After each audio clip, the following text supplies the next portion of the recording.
By now, we've seen how prices differ between US and PAL regions, but even when I think I've found a game that's pricier in the UK, I am proven so very wrong.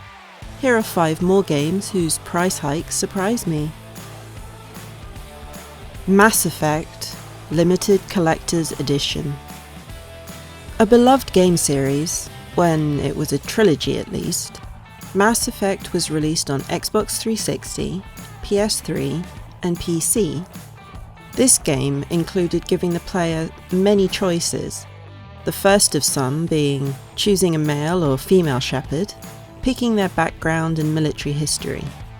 Giving the player so much choice with its interactive storytelling, there was weight and consequence to dialogues and actions. Shepard being a commander also made the player feel like their decisions and approach to situations were significant and held weight in the world. It was highly reviewed and critically acclaimed, earning a 91 on Metacritic and selling 2.91 million copies worldwide. The version I'm looking at is the Limited Collector's Edition, a steelbook with a plastic sleeve. Don't you just love the plastic sleeves compared to the cardboard ones? The steelbook has different art on the front and the back, and the game and bonus content discs are held on this mini cardboard book. There's a little art book, which I always enjoy flipping through, and a galactic codex, which is a guide to the Citadel and some creatures you may encounter on your travels. I do love it when collector's editions have items that can exist in the game. Just gives me a little more of a connection to the world. Looking at prices, in PAL regions in 2021, you could get a complete copy for a little under £5. There was a spike at the beginning of the year to £18.74, which then levelled out to £12.79 today. CEX have copies for £10. The US regions graph was quite interesting. Starting in 2013, a huge spike of $128. It then plummeted in 2015 to $10.50 and has slowly been rising to $50 today. Crisis Core Final Fantasy VII. A prequel to the super popular 7th installment of Final Fantasy, Crisis Core follows the story of Zack Fair, a member of Shinra's private army, Soldier. A lot of details from 7 are explained or uncovered in this game, and the story ends right before where 7 begins. I would say this is a game for the fans or people who have played 7, as things might not have the same impact or make a whole load of sense.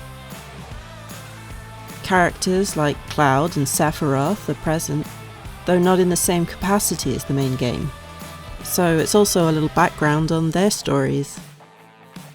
The combat is also very different, opting for action over turn-based, but it's fun enough not to miss the little combat menus.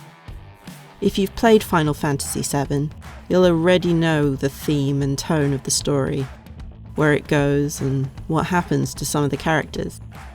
This doesn't take anything away from the game.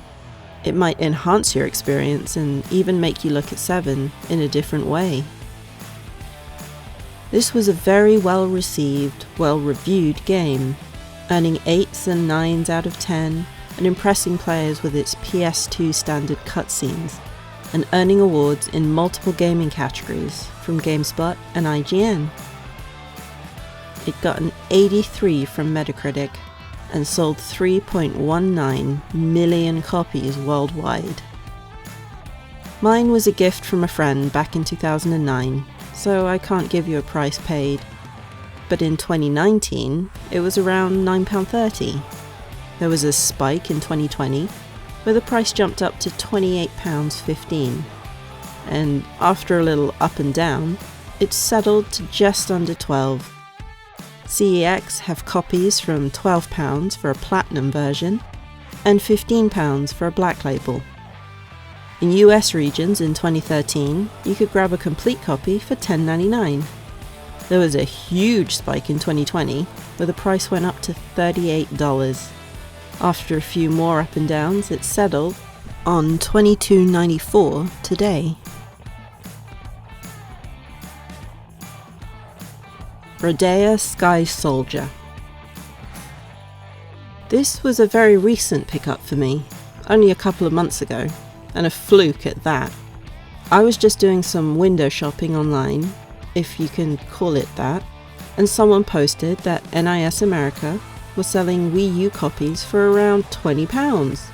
I only knew of the name and hadn't seen any gameplay or reviews, so I jumped on board with all the other excited gamers. I just thought it would be nice in my collection. Released in 2015, it was also on the 3DS and Wii. Development was completed in 2011, but it wasn't released until 4 years later due to technical difficulties. This is an action-adventure game with flying and sky combat. You also have to manage fuel and attacks in order to stay in the air for as long as possible. This doesn't sound like a terrible premise, but critics were not impressed. It got generally bad review scores, with Metacritic giving the Wii U version a 45, and sales reaching only 140,000 copies worldwide. In PAL regions in 2019, you could grab a copy for just under £24. There was a spike earlier this year, which brought the price up to just under £45. Today you can get one for £24. I looked at the sealed price for PAL, and there isn't too much of a difference, but mine will stay sealed anyway. CEX will sell you one for £30. In US regions, the price in 2015 was way up there at $45. It went down a few months later to $10.50, and after a little bumpy line, it settled at $28. Futurama. Futurama's development was started before the series was cancelled in 2003 and was released on PS2 and Xbox. It's considered the lost episode, as the cutscenes were original to the game and weren't released as a whole until the Great Futurama revival of 2007, featuring on the DVD The Beast with a Billion Backs. The gameplay is pretty much an interactive episode, with many of the show crew being involved in the development of the game, including the original voice actors, except for 2. What happened? You were crushed under 2 tons of debris. And you died! It didn't review particularly well, earning on average 5 out of 10s. Metacritic gave it a 59, and it sold 700,000 copies worldwide. I remember seeing this years ago in CEX and thinking £8 was a little steep for an older game, so I waited for the price to drop and picked it up for £3.50.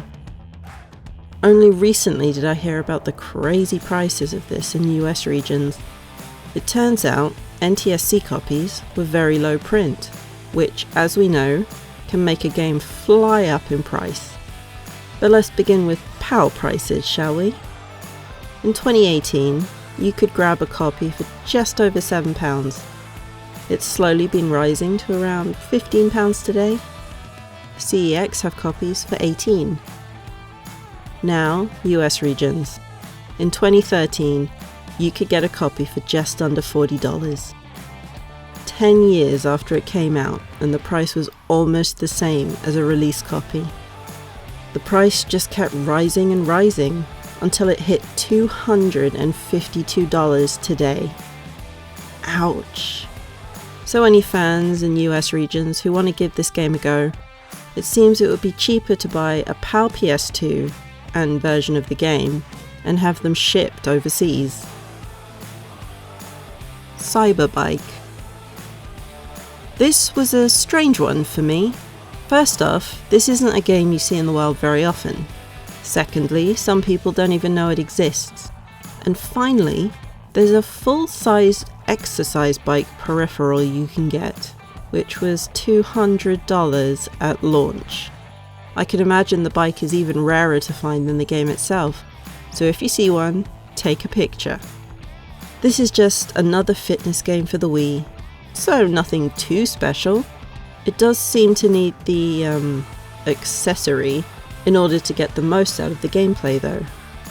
PAL copies were only released in select countries in Europe, with UK copies exclusively available at one store, Argos.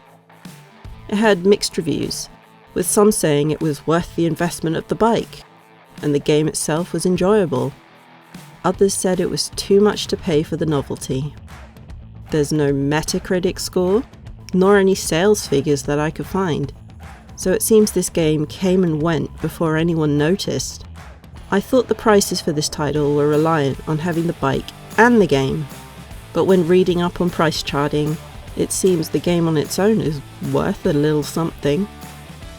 I paid £1.50, and I knew about the bike but was happy with just the game in my collection.